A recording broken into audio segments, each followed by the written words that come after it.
என்னன்னு தான் 65 செஞ்சாலும் கடையில் வாங்கி சாப்பிட்ற மாதிரி டேஸ்ட் நம்ம வீட்டில் செய்யும்போது வரவே வராது. அதுக்கு காரணம் ஒரே ஒரு மசாலா தான். நம்ம வீட்டில் இருக்கக்கூடிய எல்லா மசாலாவும் போட்டு செய்யும்போது அந்த டேஸ்ட் மாறி போயிடும். அதே நேரத்தில் சிக்கன் வந்து நல்லா மொறுமொறும்புன்னு வரவும் வராது. உள்ளே பார்த்தீங்கன்னா சாஃப்டாகவும் இருக்காது.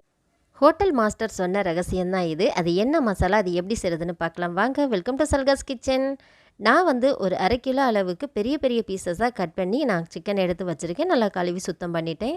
நான் இதுக்கு இஞ்சி பூண்டு பேஸ்ட்டு போடலை. ஒரு 10 பற்கள் பூண்டை நல்லா ஒன்றும் பாதியமாக நல்லா நச்சுட்டு சேர்த்துக்கோங்க.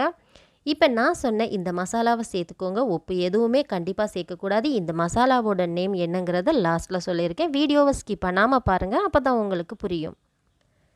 இப்போ இது கூடவே அதாவது 1/2 கிலோ சிக்கனுக்கு 2 டேபிள் ஸ்பூன் அளவுக்கு நிறச்சி கார்ன்ஃப்ளவர் மாவு சேர்த்துக்கோங்க. 15 பற்கள் பூண்டு சேர்த்துக்கோங்க. 2 டேபிள் ஸ்பூன் வரைக்கும் ரீஃபைண்ட் ஆயில் சேர்த்துக்கோங்க. இப்போ இது எல்லாத்தையும் சேர்த்துட்டு நல்லா கலந்து விட்டுருங்க. உப்பு வந்து போதுமா, நீங்கள் உப்பு போடாமல் செய்கிறீங்களேன்னு நினைக்காதீங்க. அதாவது இந்த மசாலா 1/2 கிலோவுக்கு நம்ம ஒரு 5 டேபிள் ஸ்பூன் வரைக்கும் சேர்த்துக்கணும். இப்போ இது எல்லாத்தையும் சேர்த்து நல்லா அழுத்தி அழுத்தி பிசைஞ்சு விடுங்க. சிக்கன் ரொம்ப பெரிய துண்டுகளாக இருந்துச்சு அப்படின்னா கத்தி இல்லைன்னா ஃபோர்க் வச்சு நல்லா அப்படியே அதை குத்தி குத்தி விட்டிங்கன்னா அந்த மசாலா எல்லாம் உள்ளே இறங்கும். இல்லை பெரிய பீஸ் வேண்டான்னு நினச்சிங்கன்னா நீங்கள் சின்ன பீசஸாக கட் பண்ணிக்கோங்க. ஆனால் இது பெரிய பீஸாக இருந்து பொரித்து சாப்பிட்றதுக்கு, குழந்தைங்களுக்கெல்லாம் எடுத்து சாப்பிட்றதுக்கும் ரொம்ப ரொம்ப சூப்பராக இருக்கும்.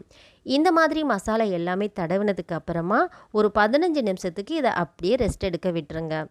நான் இப்போ 15 நிமிஷம் ஆனதுக்கு அப்புறமா ஆயில் வந்து நல்லா ஹீட் பண்ணிவிட்டேன்.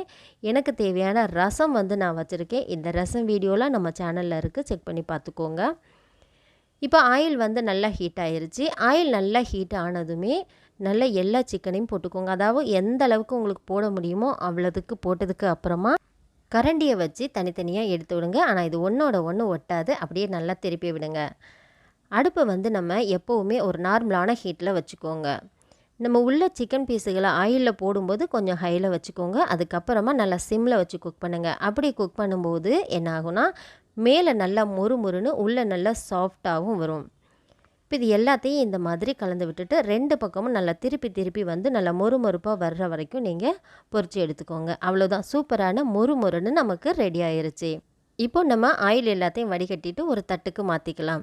மிச்சம் இருக்கக்கூடிய எல்லாத்தையுமே இதில் வந்து சேர்த்துக்கலாம். நான் சொன்ன மாதிரியே நீங்கள் போடும்போது கொஞ்சம் ஹையில் வச்சுக்கோங்க. அதுக்கப்புறமா நீங்கள் சிம்மில் வச்சுக்கோங்க. இது ஒன்றோட ஒன்று ஒட்டாது. நீங்கள் நிறைய போட்டு கூட பொரிச்சிக்கலாம். அதிகமாக வந்து ஆயில் குடிக்காது. நம்ம எதுக்காக மிக்ஸ் பண்ணும்போது ஆயில் சேர்த்தோம் அப்படின்னா பொரிக்கும்போது நமக்கு ஆயில் அதிகமாக குடிக்காது. ஸோ அதுக்காக தான்.